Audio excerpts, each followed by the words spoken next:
Welcome back to Screenfish Radio. I am so glad that you could join us this week as we are talking about The Matrix Resurrections, the fourth entry into the franchise, nearly 20 years after the third film. I'm really excited to talk about this, but we have a great group here tonight that I'm also thrilled with. Welcome back to Steve Ma and Chris Utley, who I haven't seen in quite some time. So welcome, guys. Thanks for having me. Thanks for having me. I'm really looking forward to it. This is going to be a lot of fun, guys. Matrix Resurrections reintroduces us to the digital world and Mr. Thomas Anderson, a man who is seeking to find out if his reality is a physical or mental construct. If he's learned anything, it's that choice, while an illusion, is still the only way out of or into the Matrix.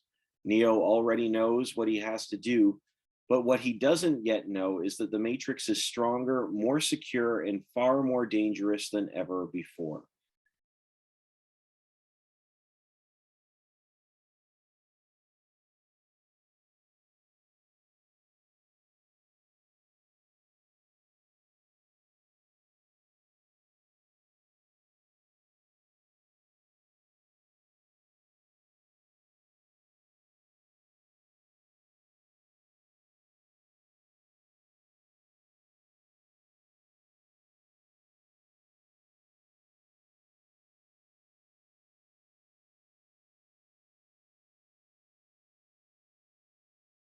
The Matrix Resurrections is directed by Lana Wachowski and stars Carrie-Anne Moss and Keanu Reeves. And as always, this podcast is rated S for spoilers. But gentlemen, I would love to hear your thoughts on Matrix Resurrections. Well, first thing you did was give away a spoiler by billing Carrie-Anne Moss first. It's a total dead giveaway for what happens in this movie. I'm just saying. I know the stuff like that. But a little bit of history about the Matrix. I've been married for 21 years, and when I was courting my wife and we were boyfriend and girlfriend 23 years ago, this movie was still very, very high up upon the pop culture zeitgeist, if I'm pronouncing that word correctly. So, found out she was into it. I don't know how we just found out we were into it, but we were total OCD, Matrix this, Matrix that, Matrix everything. And if you're a real OG like we are, we found out that a lot of the church were buying into the whole Matrix thing as a symbolism about how really the corporate machine or what have you was the enemy's ultimate plan to turn us into batteries, and just like the original film was saying, and God's ultimate plan for our lives was to set us free from the Matrix so we can live the world, breathe the free air, walk in the power of the spirit, and all of those sorts of things. And we saw Neo as a Christ figure and all the different things, and we bought into that, my wife and I, hook, line, and sinker.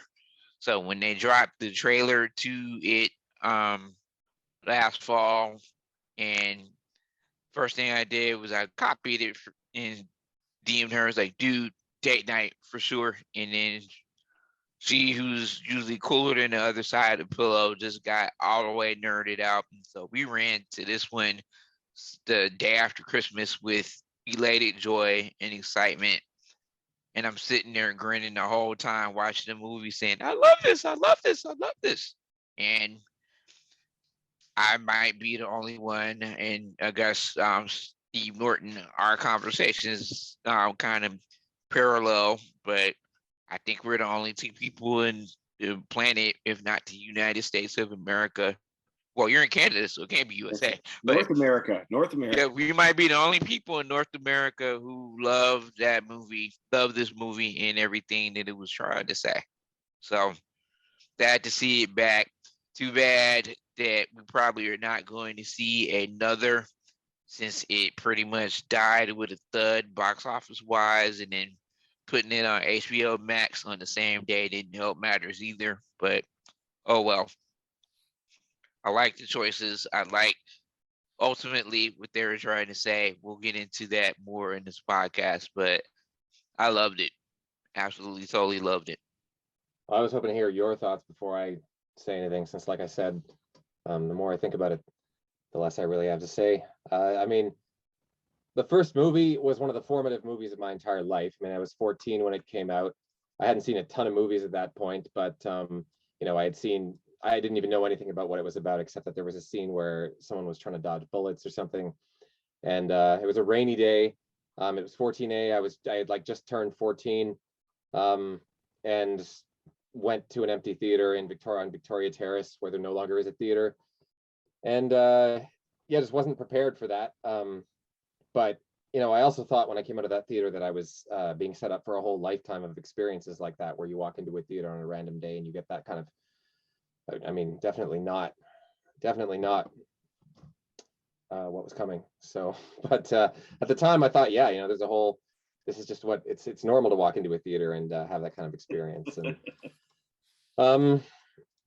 but I mean, this one, I mean, I don't even know where to start, really. I'd like to hear you, the two of you, talk about it first. But this was not a formative movie. Let's put it that way. Just didn't really change my feelings or opinions about anything, but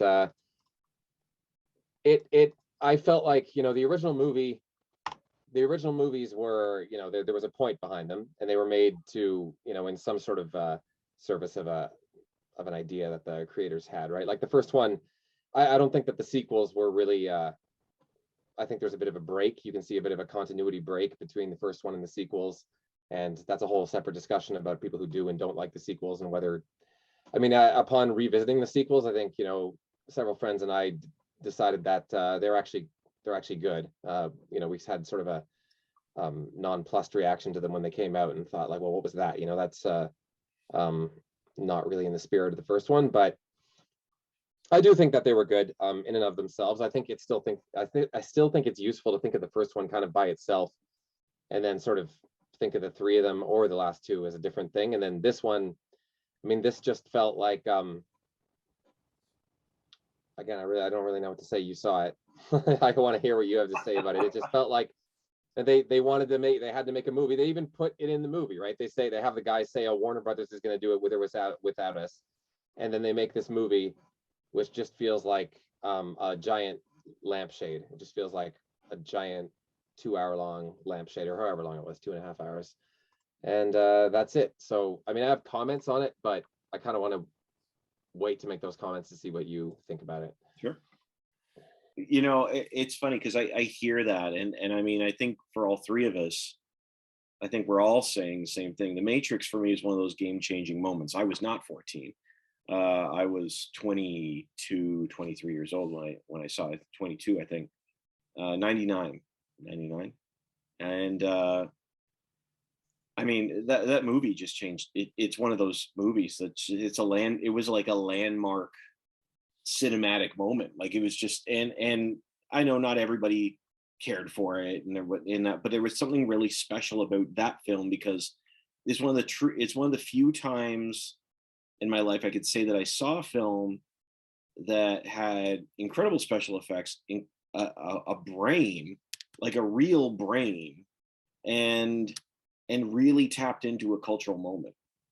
Everything about that film tapped into the cultural moment. I do not hate the sequels. I actually like the second one.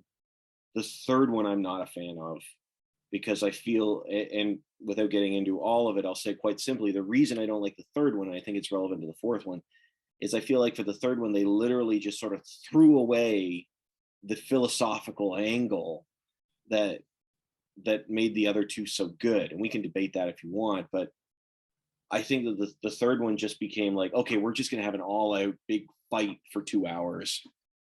And it didn't feel like it tracked.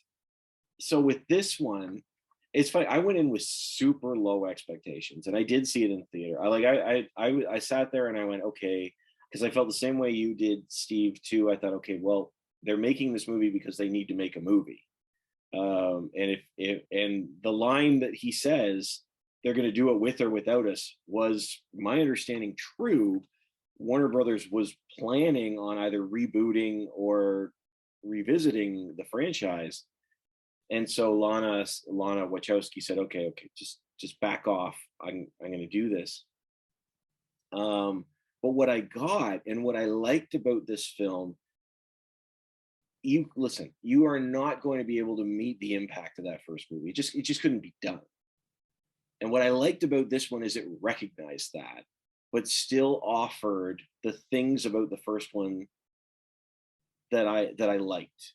Now, there wasn't as much choreographed kung fu, which I wish there was, but the philosophy was back. I thought Neil Patrick Harris was amazing. Like, I loved Neil Patrick Harris in this movie personally. I thought he was a hoot. And I liked the fact, although it was very, very, very different for the franchise, I liked the fact that this one looked back with a winking eye, and tackled itself from sort of a meta perspective.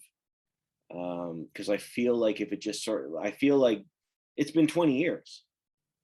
And the younger audience coming in, I think if they just sort of drop them into the, hot topic, leather clad guns, lots of guns, I don't think it would have worked the same way.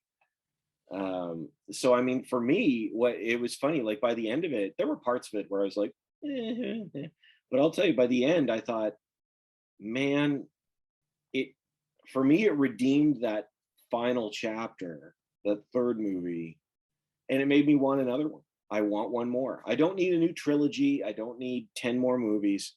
I would love a fifth one, and go out with some solid writing if they can complete the cycle. So I mean, I had a blast, and it's been a long time, even in terms of Matrix films, that I've been able to say that. So I mean, I thought it was solid. From your perspective, though, guys, I would love to know, like, do you think this franchise even works anymore? Like, things have changed so much. There's I mean, that's what happens when you reinvent the wheel and 20 years goes by and everybody's broke that wheel. There's a whole lot of been there, done that. So it's not as fresh. It's not going to pop off as being so groundbreaking. And, it's getting the band back together as much as they can, so to speak, at the end of the day. You got Keanu, you got Carrie Ann, we've got heavily aged out, makeup Jada Pinkett Smith, you've got, yeah. And then you've got all these references and images of Neo's last time in the Matrix, which is referencing the old film heavily. There's there's old Morpheus portrayed on the walls, and then his new AI digitized counterpart played by, I can't pronounce his name. What is it? Yaha Abdul Mateen or something like that. That's the best guess I can get to say his name. But same dude, just the bad guy, the other bad guy, Aquaman. But all of that to say, is very much let's get the band back together. And like I said, there's nothing new and groundbreaking, to your point, because the ground has already been broken. So it, if nothing else, is your favorite band who did that game-changing album that sold gazillions of copies, going on the tour and doing hits from that album and doing a couple of new songs, and it's like, okay. But then people's tastes and people's flows, have moved on since then. But us old heads who remember 99, like it was yesterday, are like, yeah, they still got it. So I was just going to say, like, my answer to that question is, when you ask that question, first of all, I'm not quite sure why you're asking, although I could take a guess. Like, you might think that the franchise doesn't really work because of certain trappings or, you know, aesthetic aspects of it that have gone out of date, or the fact that, you know, we don't have payphones anymore or something.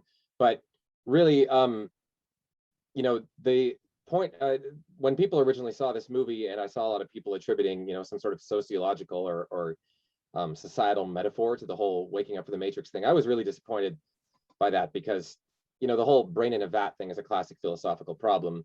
And, you know, the basic, I was really disappointed that people didn't take the opportunity to engage with the nature of reality. I mean, obviously a lot of people did, but there were a lot of people who just thought like, oh yeah, you know, this is like a metaphor about this or that. But I mean, this is an opportunity to think about, you know, the fundamental questions about existing and about the nature of consciousness and reality. And so the fact that, you know, that was only half the time were people talking about that, I found kind of annoying. But you know, back in the original one, the whole point was that, or not the whole point, but one of the whole staying power of it was that there's this spiritual or kind of metaphysical awareness that it induces in the viewer. You know, it takes your reality that you're in. And in the time of 1999, right, the Matrix wasn't this stylized. Like, if you watch the movie now, it feels like, yeah, so there's these two kind of fictional worlds. But really, the first, you know, all the scenes in 1999, that's how the world was. That was just like what everything looked like at the time. It didn't feel like, you know, and so when he wakes up and he's, you know, exits the Matrix, like, you're getting this metaphysical and this like outsider perspective on your own existence, and you're being induced to have this kind of spiritual or metaphysical awareness. And it's meant to like give you this big shake from the world that you're actually in when you went into the theater. And if you're asking me if that still works, that'll always work, because people will always be in kind of a drowsy, you know, very few people will ever be in that shaken awake kind of a state. And you can always shake people and wake them up from that state, because it's natural to be there and for all of us to go about our lives that way. And so could you make another Matrix movie that does that? Absolutely, I think you could have.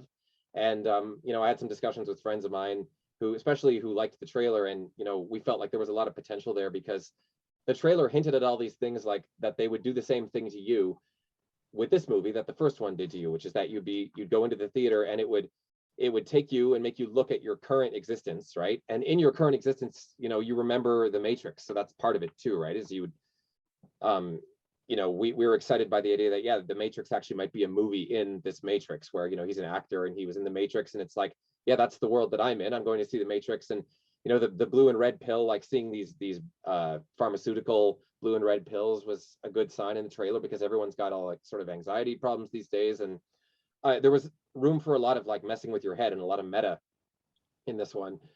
And when I actually watched the movie, I felt like they had all the seeds of that. Like they had the idea, like, yeah, this is the way to go, but they just couldn't really put it together. And this is a classic thing.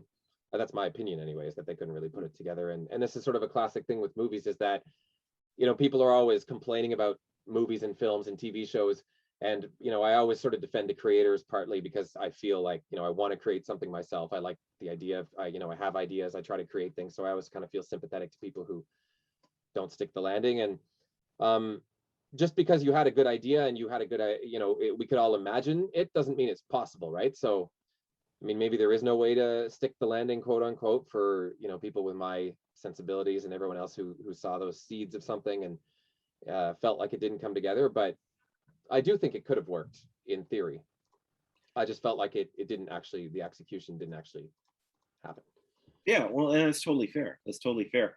It's funny, like one of the things that as I was saying before, like when the Matrix came out, I feel like it tapped in, it hit a vibe that was just going on in our culture at the time. And I feel like, and this is where I think the passage of time matters. A lot's happened in 20 years. A lot's happened in 20 years. And I don't think that vibe is the same. Even the way, if you look at the color scheme of the way they portray the Matrix world, it's brighter. And I'm not saying that things are better. I'm saying it's brighter. It's cheerier. And you compare that to the pale greens and darkness. Yeah, it's not all the green and, you know, linear with everybody just in the black suits and, you know, it's almost walking like drones before they actually made drones. So, you know. Yeah. And to Steve's earlier point about wokeness, about the sense of being awakened. And one of the things that I put out post movie when I saw it is I had to tap my wife on the shoulder and I had to grin because I was said to myself, um, we I wrote it on my notes. We was right. We was right. When I say we, I'm talking about the early generation of film critics. I'm talking before Screenfish, way back when this was when it was all Ted Baer and Movie Line, and the entire crux of the review is how many S's, how many F's, and how many nude scenes. And it was me, our buddies in the Screenfish world, Jacob Sams, Daryl Manson, um, who were all chugging along, writing away at Hollywood Jesus, and back in yep, it we were the ones as those film critics who were really tapping into the fact that we are sensing and seeing this message that God is trying to speak through us through the lens of these cinematic stories. And we insisted this whole entire time that it was the voice of God, it was the Spirit of God talking to us. Maybe these filmmakers did not have the spiritual awareness to acknowledge that, but we knew for sure that God was talking to us and trying to speak through the masses, to the masses, through the lens of cinematic culture. So the whole notion about taking the red pill, the whole notion of, trying to free your mind, that was wokeness before the concept of woke has been vilified and weaponized like it is today. And we hopped all over that bandwagon and we ate it up. And to go back and revisit that and to see those things just like coming full circle to me.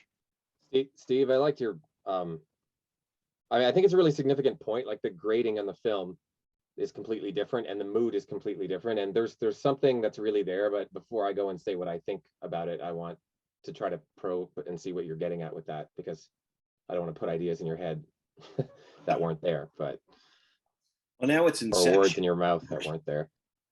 We're not talking about Inception, Steve. No, honestly, I think that I'm talking more about the tonal shifts.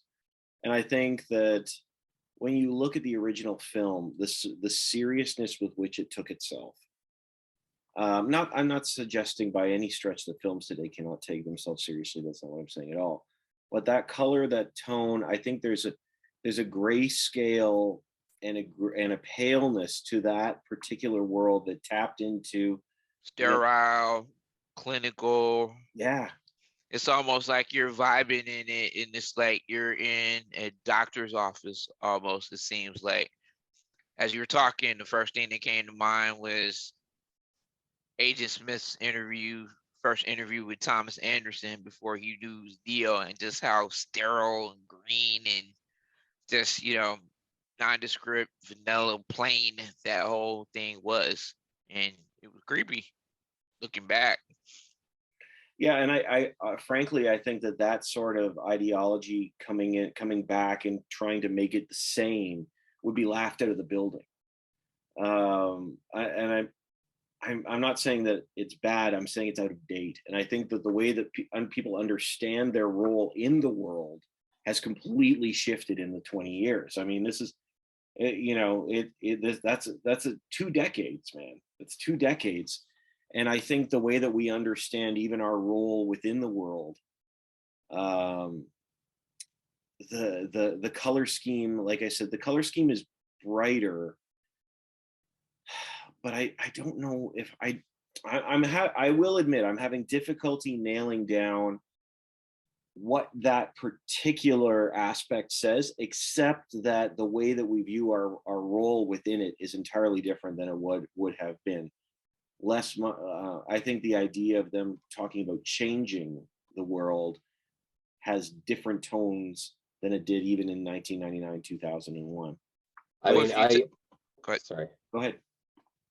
I was just going to say, if you tie it back to what they were fighting for in the previous trilogy, with what Neo was able to do with, and it's revealed that his sacrifice ultimately did stop the war between man and machines.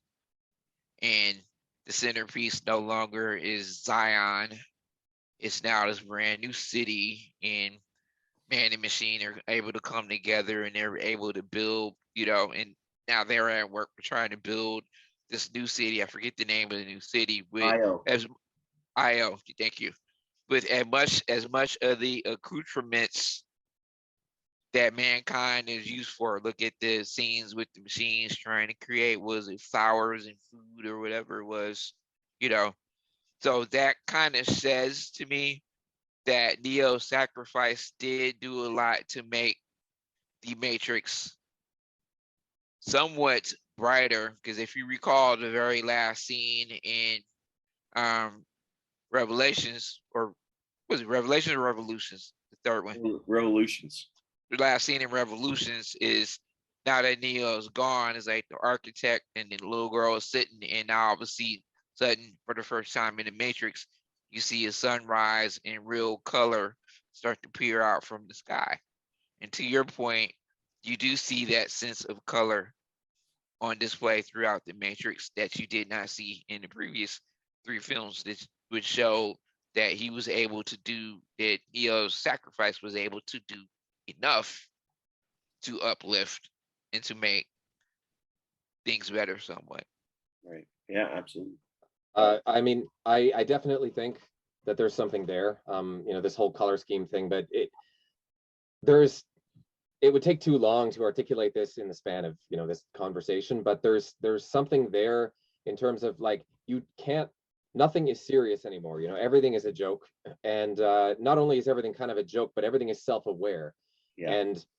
And everything is an attempt to be eternally self-aware, and those takes have takes, and that's like all this, tweeting and retweeting, and when you say something, somebody snips it and says something about that, and there's this constant, drawing back to an observational position about, taking the entire mise-en-scène, and like snipping it and then putting that in, making that the object of your analysis. And then as soon as you do that, as soon as you produce any sort of intellectual content or analysis on that, that is snipped, and that's the new analysis. And you're constantly moving backwards in this trail of, in the theory of mind, they call it the homunculus, the little man who's like looking out in your head, and you're always moving backwards and like looking at the last thing that you thought about the thing that you thought. And all this meta and everything is sort of the problem, or I don't want to say the problem, I mean, it's a subjective opinion, but that's part of the reason why there is no real thought and mystery and profundity going on right now, because people are just completely entrenched in this I don't know what to call it really, but it just eviscerates the mind, like the engagement that everybody has with this social media and the internet. Like, things are completely different. Like when I was in 99, the internet was a place that you would go and someone would just write something in plain text, and it was important, whatever they were writing about was important enough for them to write there, and you could learn things about the world by reading what this person had written. And now there's just everyone who in 1999 didn't even know the internet existed has their own opinion about something, and most of it is nonsense, and it just feels like nothing is really real. There's no base reality to contrast with this, like, it's something that's fake. Everything kind of feels fake, and I felt like that's where the film really failed, is that, like, in 99 we took ourselves seriously, we believed in, people believed in stuff, or they didn't believe in something, right? But you were able to contrast this, you were able to make people aware of profound and mysterious aspects of reality existence, right? And you could actually make them feel that, whereas now it's really hard to shake people out of that, because everything is just kind of a take on a take on a take on that. And if you say that, if you try to make people aware of it, it just becomes ironic or meta, or now you're just talking about someone trying to make someone aware of existential ideas, and that's just kind of a joke, like, haha, and here, look, I can put that on my screen, I can move it around, I can delete it, I can post it on Twitter. And shaking people out of that, it would be even more profound to shake people out of that, but it's all the more difficult. In fact, it's so difficult that I don't know if they could have pulled it off in the movie, but that's how I sort of feel about it. And to that point, I think that is the main reason why the movie worked so well. Because at the end of the day, the whole movie to me was just one big epic burn all the way down the line. There's pieces of it that's burning fanboy culture.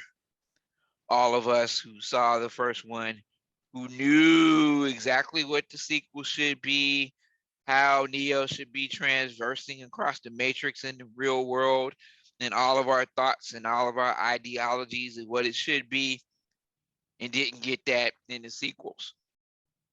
And then at the same time, it's a middle finger to all of those generations who have come behind us now. And it's just as you just were saying, Steve, now everything is so meta. No one has the capacity to really go deep dive and to think about what's real, what's important. Everybody and their mama got a website.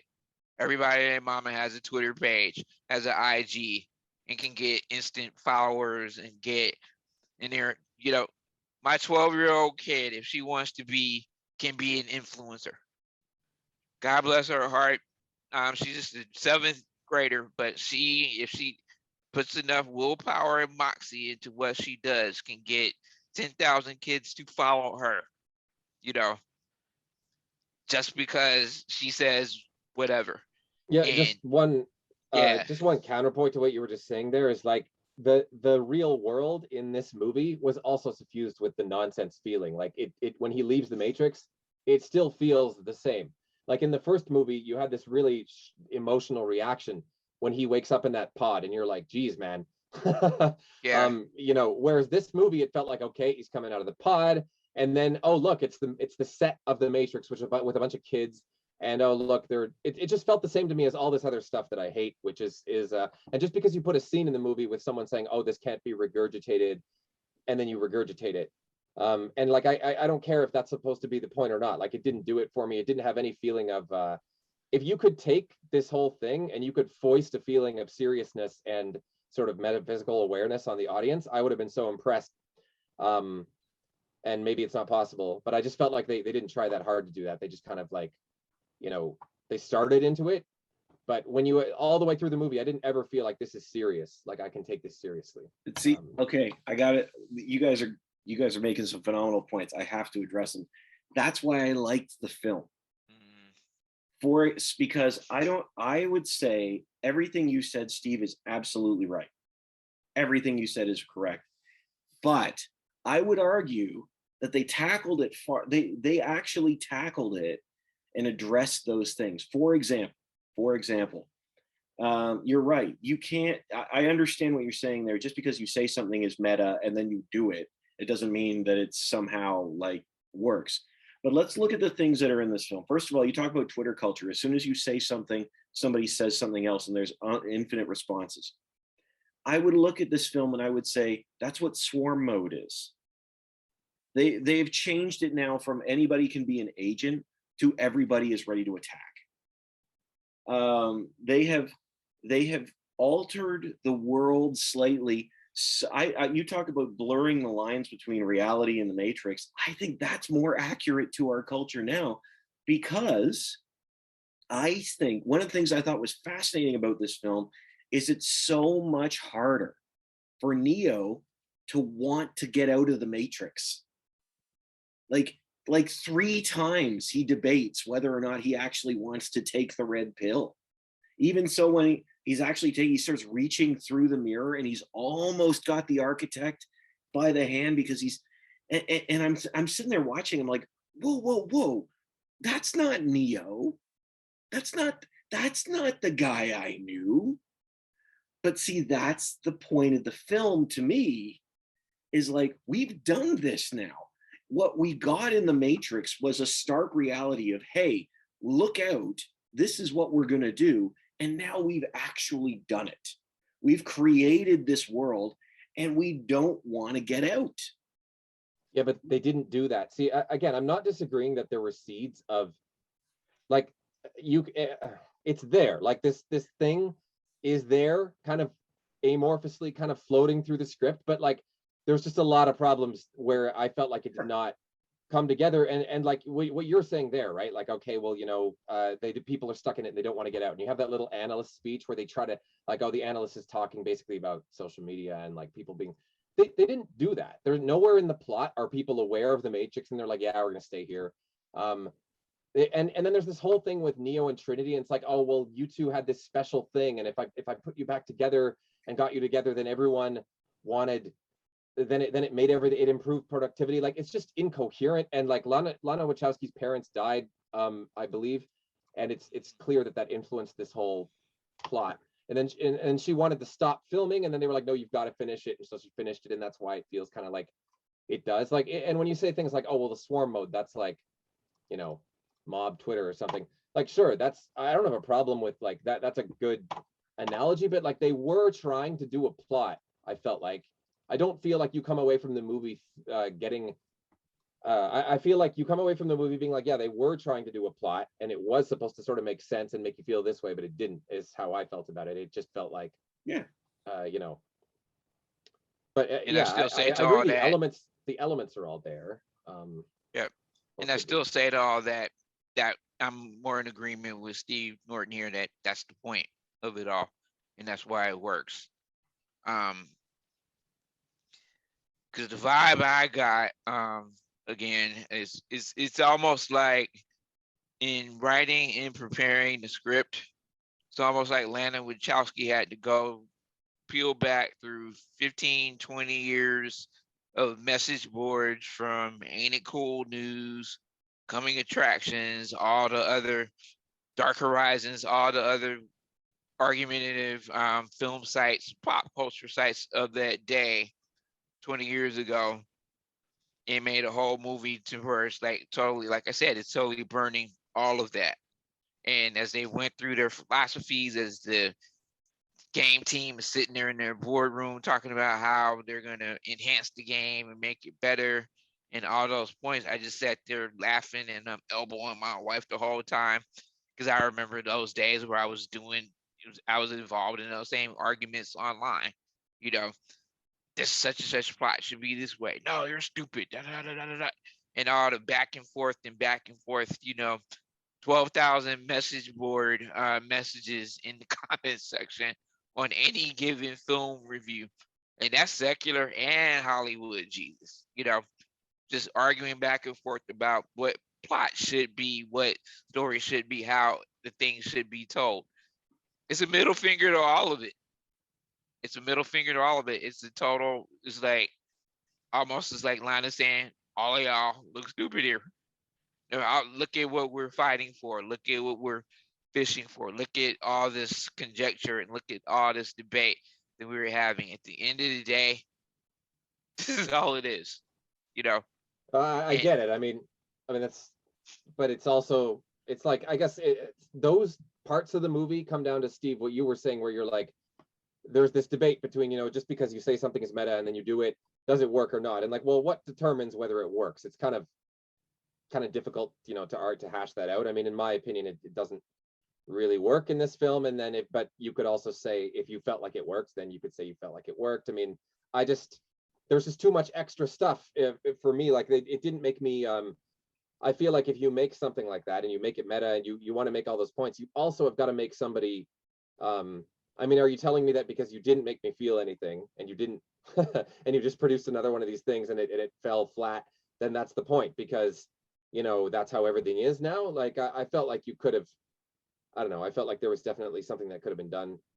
No, I'm not saying done. Sorry, Steve, go ahead. That's mostly what I was saying. I mean, just another, like, while you've got me on, just gripes about, like, just again, there was a plot to this film, right? Like, that's the other thing, is that there was a central plot, and that plot does not evoke any of these things that we're even talking about, right? Like, or any of the things I was saying earlier, like Trinity being the main point. Okay, that's not, like, that could have worked, but then she's not really the main character, or not really the main point for that long. And at the end, the whole point is like, oh, Neo's falling, but she can fly. Now they're flying together. Like, it's not just Neo, it's also, woman. But when you look at reboots of classic films that they keep rebooting and rebooting, there's always something goofy that they seem to miss, not get the essence of, or want to grab that original plot, put something on top of that, and spin it and whip it into a whole different thing, and you're walking out like, what?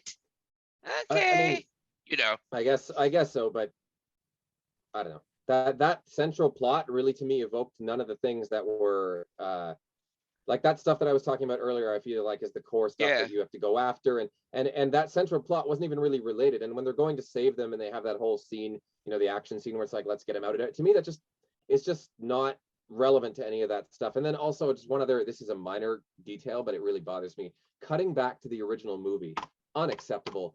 Never cut back to another movie. Like the first time I saw that was in Train Spotting 2, where I guess it's been like a couple decades since the first one. So they're like, all right, we're going to have scenes and we're going to cut back. We're going to like, spend seconds of the viewer's time actually watching a clip from the original film inside this next one. Don't do that. Like if you're doing that, you messed up, you goofed. And that's all I have to say about that. Just don't ever do that. Oh, it makes me so mad. okay. I agree with you half there because I think they did it too much. But I also believe that they did not have faith in this franchise to resonate with a generation 20 years ago that has forgotten about it, other than people our age. And I think that was what it was. And people have forgotten a lot about it. Now, I think that some of it was totally relevant. And I liked what they did with Morpheus and whatnot. I didn't like that they did it multiple times. But they could have had it on a TV screen or something. They called it a game too, and it was a movie. Like it's clearly not a game. That was weird. They could have just made it a movie, like just go all the way and be like The Matrix, the movie that Like, but they chickened out and they were like, oh well, that's too much. Let's make it a video game, which the game is so much more relevant though, because again, it's immersive. It's immersive, and I think this film is speaking to how we have become so immersive with our technology. And that's what is interesting, you mentioned about Trinity and about the change. And I really think that one of the things I liked and also really I also didn't missed because I did miss it from the original trilogy, but this movie is a shift from me to we, which is significant in a good way. But I mean, the first three films have established Neo as a Christological figure. He's the one. But now the one is more. To be the one is more people, which shifts to me the argument. But that makes so much more sense given where we're at in 2022. This idea of we're going to change the world together as opposed to you change the world for us, I think it's just a general theological and philosophical argument that we're seeing across the board in terms of online culture and just in general culture. But did they do that? Like really, they're sort of, okay, Trinity, like did they do it in the movie? They didn't really have a theme where that was what was happening. Like they brought Trinity in, and Trinity is now more important than she was in the original movies. But well, I disagree. The bringing in of Trinity proves that's the point that Steve is making, where everything in the original trilogy was so focused on Neo. He had to discover that he was the one because he was the one who was the key to stopping the war. He was the one he was the only one who could defeat Agent Smith and blah, blah, blah, blah, blah. But everything in this brand new one, in this new version, is all about not so much trying to save and redeem him, but trying to get her saved also, which is why there's so much plot time with her having her little wrestling matches and deja vus. It's like they kind of know each other, but she's not so sure. But she's got this husband and kids now, and this, that, and the other. In the analyst whole explanations, I don't remember quite all the dialogue, but it's him co-signing on the fact that there was something about, and you said it, I think someone said it earlier, that it's something about the two of them together that makes the Matrix or what have you even more powerful and a greater force. So it's like they have to, because the whole thing about the rescue was that they had to, what was it? They had to they had to go put someone's memories or something inside of Trinity's little vat cocoon, whatever the thing is called, and to try to engineer that to try to make her come back to and to remember who she was. Yeah, Excuse me I if I mean, sound a little fuzzy with it, but no, but that was never really fleshed out. That was just kind of vaguely, that was just kind of vague the whole time. It was like, oh, something about the two of you is really important. And again, I don't think it's a coincidence that Lana Wachowski's parents, uh, was it both parents or was it just the yeah, mom? both her Anyway, parents passed away. Yeah, yeah, and I mean, I think that that's just really what that's about. And I felt like that's kind because of her spread on sister. top. Because if you go back to what you're saying, is um, it was her and her sister who did all three films, and her sister decided not to do this one, Mhm, so Lana went at it alone. mhm. Yeah, So uh, I it's don't like know. this, like this, the sibling was more like, I guess, been there, done that. I don't want to go down that road. I don't want to revisit it. But it was Lana's choice to say, "Hey, let's go down. Let's revisit it." And so there's a split there Yeah, in that regard. there's two paragraphs or two, like, this analyst speech that Neil Patrick Harris gives, um when Trinity's frozen, and when he starts giving that, I'm like, okay, hold on, let's listen to this and see if there's something in here. And he says, my predecessor loved precision. His matrix was all fussy facts and equations. He hated the human mind, so he never bothered to realize that you don't give an S about facts. It's all about fiction. The only world that matters is the one in here, and you people believe the craziest S. Why? What validates and makes your fictions real? Feelings. Allow me. Kush here, one of my handlers. They're everywhere. Yada, yada, yada.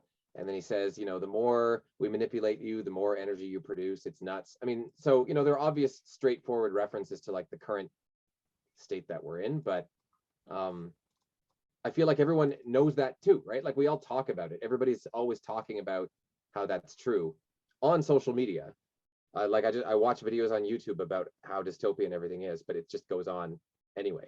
And so they didn't ever have the population of the Matrix sort of choosing to be in it despite that, or I felt like it never really went the next. Like it had a few of these oblique references to the way things are, but I don't know. But then that's another irony that I saw, because I mean, now that you look at, 20 years later, you were 14 when the original came.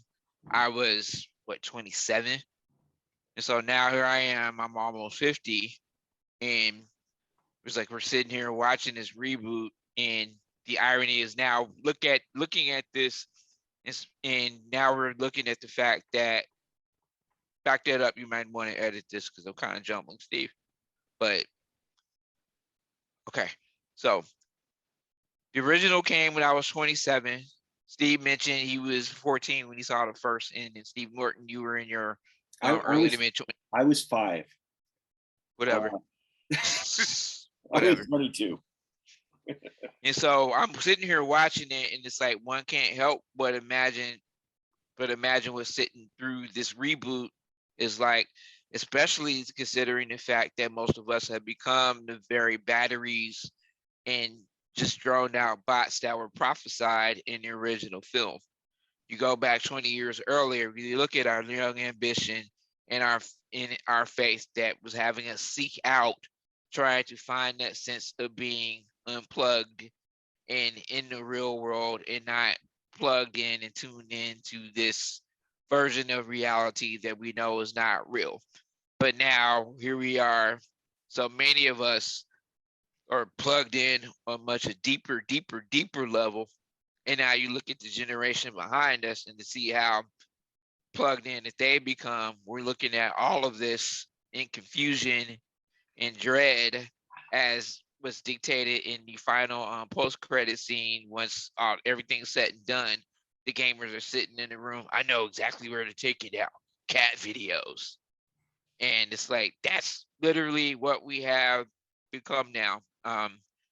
And again, I just can't help but emphasize, Steve, but all that we keep saying is the things that you did not like about the story and like about this film, all of your points about how it doesn't break new ground, it's all vague, there's nothing, we're all in a state of looking at this and making a conclusion. There clearly is nothing new under the sun here. And I just can't help but emphasize that maybe that was Lana Wachowski's point and why it I works. I mean, again, it's one of those things where I feel like if you give people an opportunity to this whole meta thing, like if you give people an opportunity to rationalize something, they'll always be able to do it. But I'm okay with the film not breaking new ground and just making you feel hollowed out and like aware of, you know, this state that we're in. I'm okay with that, but I felt like it did that, you know, by me feeling that way about the movie. Like it made me feel like the movie was bad. It didn't make me feel like that within the context of the movie, if you know what I mean. Like Yeah. if you make a movie that's supposed to make me feel like, oh, movies suck these days, you can do that by making a good movie that makes me feel like movies suck these days, not by making the movie suck and then just being like, oh wow, that sucked too. Like that's but anyway, sorry, go on.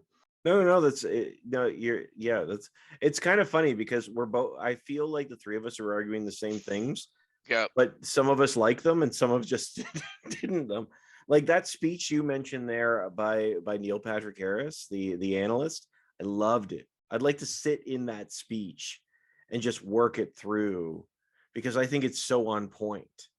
And I mean, the fact that he's sitting there and he says, and he talks about how, you know, the his predecessor was all about facts and people are all about feelings. Again, that's what it was in 99, man. That's what 99 was. 99, that pre-millennial year was an existential crisis for films, and just because nobody knew it was on the other side. You got to remember that, like, people believed Y2K was going to be a thing.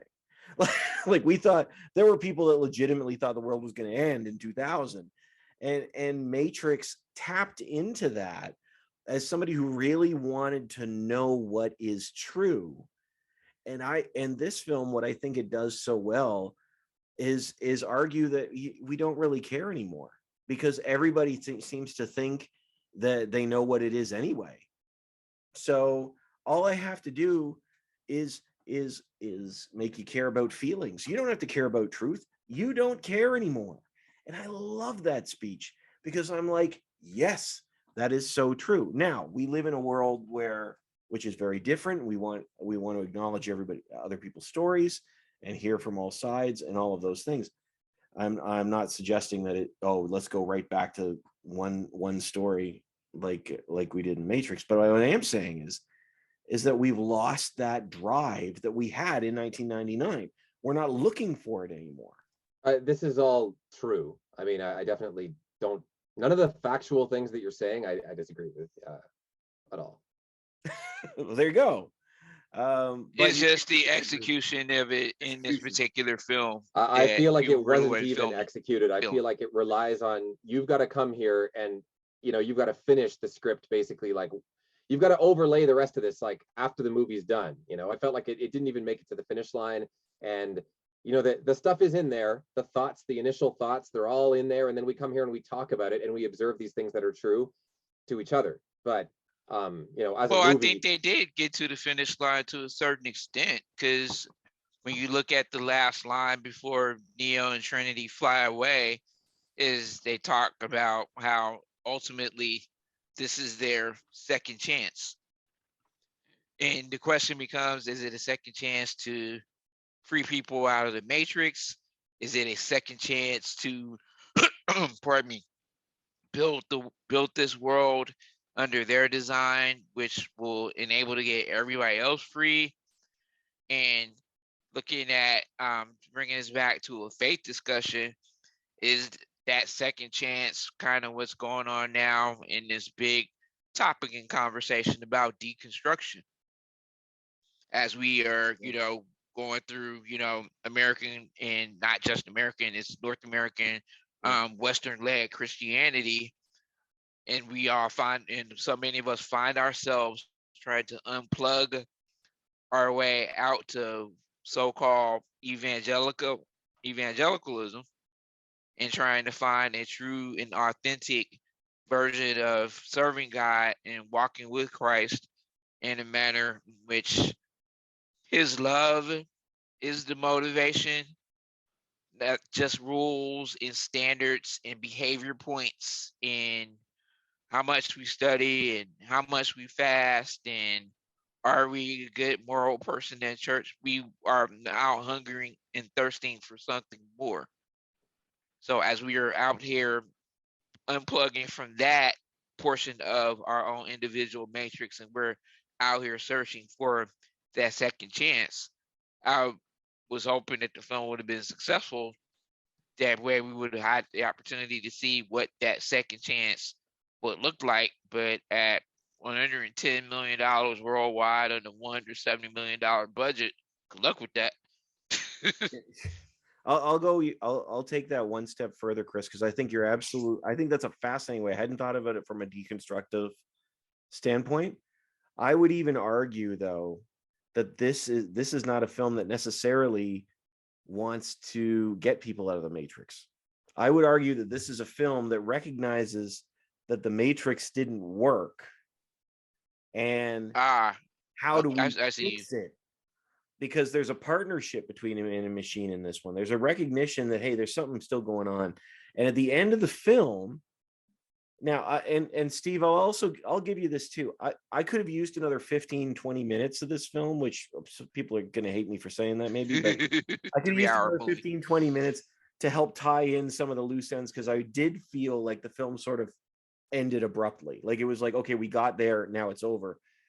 But the conversation that Trinity, and I say Trinity and Neo have, because Neo's standing at the back petting the cat.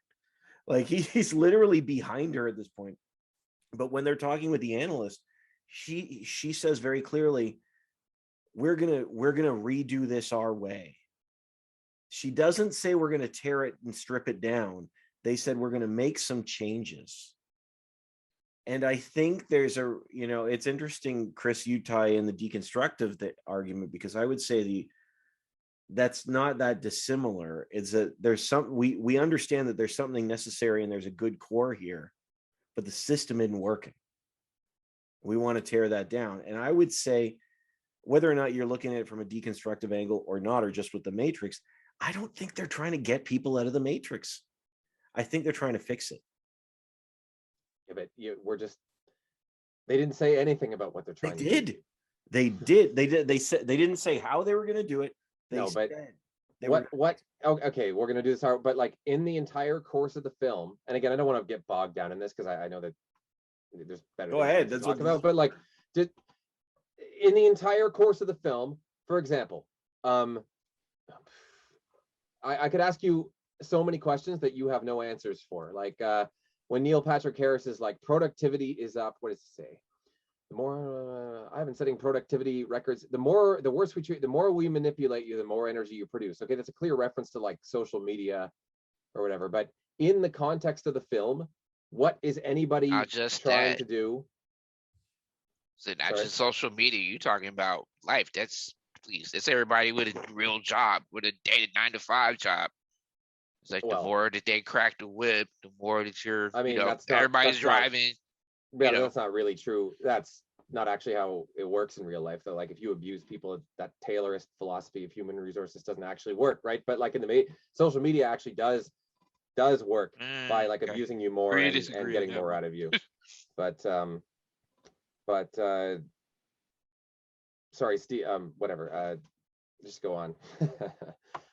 I just feel like the plot, the actual movie itself is not.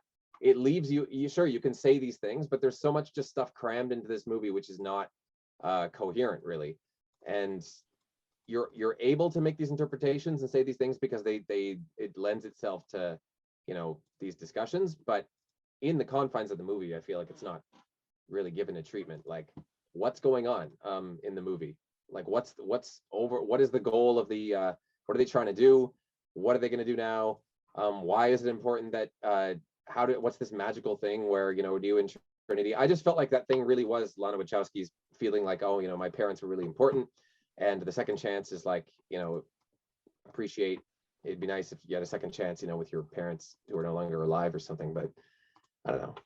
I think it's a fair point. I think it's a fair argument. I mean, Ridley Scott processed the death of his brother by making Exodus Gods and Kings. But I don't think that's the limitation on it. Like, to me, I'm not going to say here and say this is the most tightly written script of 21. That's not what I'm suggesting. And I'm not even suggesting even close to the fact that it's as good as the first one. What I'm saying is it worked for me because there's enough there, enough commentary on our culture, which I didn't think they'd be able to pull off 20 years after the fact. You know what? I'll bet you if you had watched the trailer, because like what happened was I had no idea what they were. I was like, oh, this is going to be, they're making Matrix 4. This is terrible. I can't believe they have to systematically go through and destroy everything. And then I saw the trailer and then I was a little confused at first. And I talked to some friends about it. And then it was like, no, wait a second. There's some good stuff in the trailer. This could be good. And also all the stuff that we're talking about now, right? We thought about that when the trailer came out. And then by the time the movie actually hit, the high had worn off. So I feel like if you went into this movie not having had any of those thoughts, and then you saw this movie, you might have gotten a little high during the movie. But I didn't, because I'd seen the trailer and already had all these thoughts. And then when the movie actually tried to put them together, then it was just, it's too late. Like I already, was thinking about this a month earlier when I saw the trailer. So we're about the hour mark. I was good to start wrapping us up. Is there anything else you guys want to address before I start doing that? Well, you had a question about facts and feelings. I was talking about it already. I thought you were talking about it with me. I mean, I agree. I just sort of agreed. I agreed with what you were saying. I mean, I don't really know if the movie doesn't really seem to say too much about it. I feel like sure, there's that speech by Neil Patrick Harris, but then it kind of just goes back to whatever they were doing before. But I do feel like that's it's a theme. They still put it in there and in the movie, and it's a real big deal. It's the reality that we're living, is that nothing really feels real. Nothing there. It doesn't really feel like there is a difference between something that's real and not real anymore. It all feels kind of the same. And I think that technology, I don't like using these words over and over because they sort of inure you to the fact of everything. But like, yeah, technology and social media and all that stuff, it makes you feel, and living on the computer all the time, clicking on things, seeing images of things, it makes you feel like there's no real distinction between reality and just whatever is a product of your mind, and it makes everything kind of feel the same. And there's not this drive, like I completely agree with you, there is not this drive anymore to discover what's true. There's just this categorization of facts as being these weapons and these little tidbits that you can use to achieve some sort of express some sort of feeling or get one over on somebody else who's kind of anyway. And maybe all of that was the point. That's all I'm trying to say. Maybe all of that was the point. See, this I'm gonna take us full circle here. While you were talking there, it clued in. There's your color scheme. Because now the Matrix is warm. It's comforting. It's safer. When you come out of the Matrix, it's actually far more depressing. Like, there isn't a whole lot of motivation in this film to completely separate from the Matrix. Even Io, I mean, it's not, they basically got strawberries. Like, they're very excited they have strawberries, which is a big deal in their world, I know. But everything, the lines, I would say in the original trilogy, the lines between the Matrix and reality was a line of truth. And I think this time it's a line of comfort. And I think that's where the feelings argument comes in, because man, it's nice to be in that Matrix. For crying out loud, Neo's having hot, nice bubble baths with his rubber ducky on his head, which is one of the greatest images in the last 10 years of cinema, I must say. It's just Keanu Reeves with a ducky on his head. Phenomenal. But you've got this entire world devoted not to keeping you as a drone, but to keeping you feel safe and warm. And I think that's fascinating. And I think it goes right into that feelings argument before there's a feelings argument. Even before, from the very opening title scene, when it shows you Warner Brothers lot, it's not a pale green. It's brightly lit. The Warner Brothers logo is blue. Again, blue pill. In the city of gold with a blue pill. It feels productive. It feels warm and safe. Out of the Matrix is the unsafe place. I would say that visually they actually did show that point. I mean, Out of the Matrix doesn't even feel that different. It's graded kind of the same. It's also kind of blue. Like it's not everything just kind of feel. I mean, I agree. I do think that I do think that the grading made a point, and I do think that there was some good thought put into that. And obviously those things are true, right? Like you think of Fight Club too, right? You think of like these movies like Generation X and then like approaching my generation. There is this sense that, oh, you go to your corporate job and it's numb and meaningless, but there must be something more. That was the whole, it was this flatness versus like actually waking up and thinking about important things and about life and death and reality and existing and right and wrong. And the alternative was kind of feeling nothing or going to work and doing your job and getting up and go. Now the alternative is like you're saying. I mean, now the alternative is just being endlessly bathed in this like this nonsense. And actually the truth, like seeking the truth, is not more stimulating or more arousing. It's actually like dull by comparison, but or it feels that way anyway when you're trying to transition from being numb and taking in all this entertainment to seeking the truth or thinking about the truth or what might be real or true. That feels like a step down. It's like a dopamine, down regulation. I like that. I like that you said that. Step down. A step down, I think is a great way to describe it, because I think that's, and again, this shows the passage of time to me, because again, in 99, we were all about let's find out what's real. Let's find out what's true, which played in, great theologically. People are struggling with that question now. And it's scarier. It's a scarier question to ask. Sorry, people are struggling with which question? The question of what is real. But are people actually struggling with that? I would say they're struggling to, I'm sorry, struggling. Not really. Maybe struggling. Not really. I would say they're struggling to get motivated to look for it. Yeah, I think this is a whole separate discussion, which we can talk about some other time, but fair enough. I definitely think that, I think that right now we're in an unsustainable, state of, I don't think you can keep everybody, on drugs forever, like metaphorically or literally. Like, I don't think you can keep everybody in this state forever. There's going to be a crash. I don't just mean economically, like, there has to be some kind of a crash eventually. Well, on that bright note, guys, I could have this conversation for another hour, but I think we should screen it or skip it.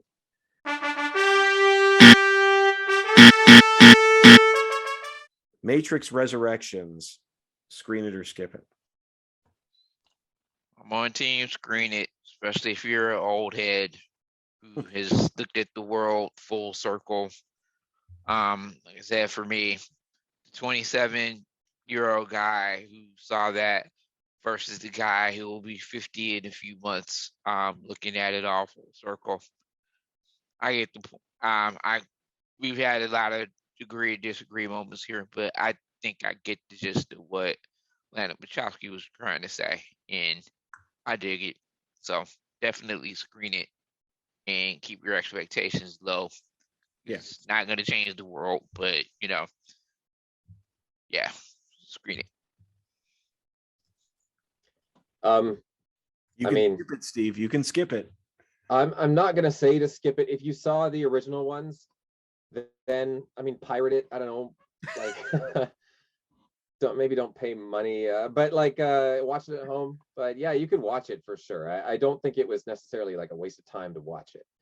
If you never saw the original ones and you are in the younger generation, I really don't think any of those cutbacks to the original are gonna cut it. Like, I don't think there's anything that they did that's gonna make you understand or want to see this one. I mean, if you're younger, really, you should go back and watch the original one and think about that, and then maybe think about how different that is from your current. But like watching the new one, if you're younger, I don't know if there's a real point to that, but I definitely would say that if you're a little older and you saw the original ones and you remember them, then you should watch it. Think about it. Well, yeah. So if I'm hearing you correctly, Steve, you're saying go ahead and screen it if you get the chance and don't have to pay any money for it, and somebody brings over, or just watch the original. And I mean, I think it's out of theaters now. Is it even in theaters anymore? You can screen it if you're older. The kids. It died. It died. In fact, of all the big Christmas movies, that was the first one to go. It's not even in the top 10 anymore. Why would they Sing put it? 2 is still there. Kingsman is still there. Pretty much Matrix was dead the first week. It's like Kingsman started out grossing at like from Monday onward. And then the day and date HBO Max thing, which Warner Brothers did in all 2021, didn't help matters either. So why go to the theater if you can watch it on your streaming device? And it came go ahead and watch Spider-Man. It. What? Go ahead and screen it if you remember the original ones. Fair enough. Oh man, why would you release this a week after Spider-Man? And I will say this is better than Kingsman. Like Kingsman, don't get me started on Kingsman. Kingsman was fine. It just wasn't funny. Wasn't any good. Anyway, I didn't think it would. There were parts of it that I liked, but that's another podcast. That's another podcast. Yeah. Another day. It's a screen it for me. This one, I mean, I recognize it has flaws. I recognize it's not going to be up for 20 Academy Awards, and I recognize that in the cultural zeitgeist, it may even be forgotten in 5 years. I thought it was 5 months. I thought it was a blast. And here's the truth about The Matrix too. The Matrix, when it came out, did fairly well at the box office. It didn't destroy the world like everybody thinks it did. That's not true. Yes, it did. It did not. It was on video that it became legendary. Nah, bro. DVD. Nah, bro. It made 100 mil. It made 175 mil, bro. Worldwide. No, domestic. Domestic? You forget I used to be your analyst on your team.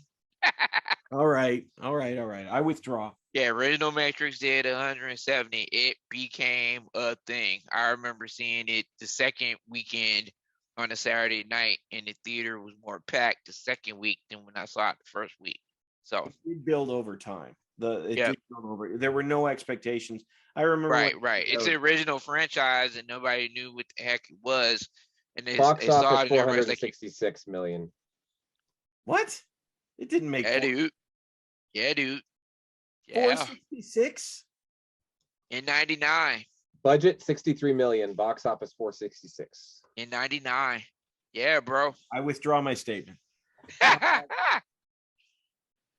Either way, I thought the movie was a blast, and I like where they were trying to go. Did they fully land the plane? Enough. They landed it enough for me. That's why I say I feel like I need one more. We're probably not going to get it, but I feel like it was just getting there, and it was like going to do. Well, it's Warner Brothers, and since Wachowski burned them two by name dropping them, you'll get another one in 10 years. It won't be Neo. It won't be Trinity. It'll be somebody else that they freed going on some brand new adventure or whatever, because studios never found a golden cow that they could not squeeze milk out of. Cough, scream, reboot, cough. Right. I'd be okay with more Bugs. I loved Bugs. She was great. Anyway, cool. Guys, thank you. This was so much fun. This was a fantastic conversation. I like that we can discuss and debate and disagree. I like that. So thank you guys. I really, really appreciate you coming on. Thank you for having me. Anytime. My pleasure. Anytime. And for those of you at home, a reminder, you can find us wherever podcasts are available. And you can find us on YouTube, and if you can like and subscribe to us there, you will find lots of conversations like this, great conversations, but also interviews with industry professionals and cast of a whole bunch of different franchise films. Some great stuff on there as well. If you go to the podcast page at screenfish.net, you can download Fishing for More to help you get the conversation started where you are, if you decide to see the film on your own. And for you guys, and so once again, thank you guys for coming on. And for you at home, we started the conversation. This was Screenfish.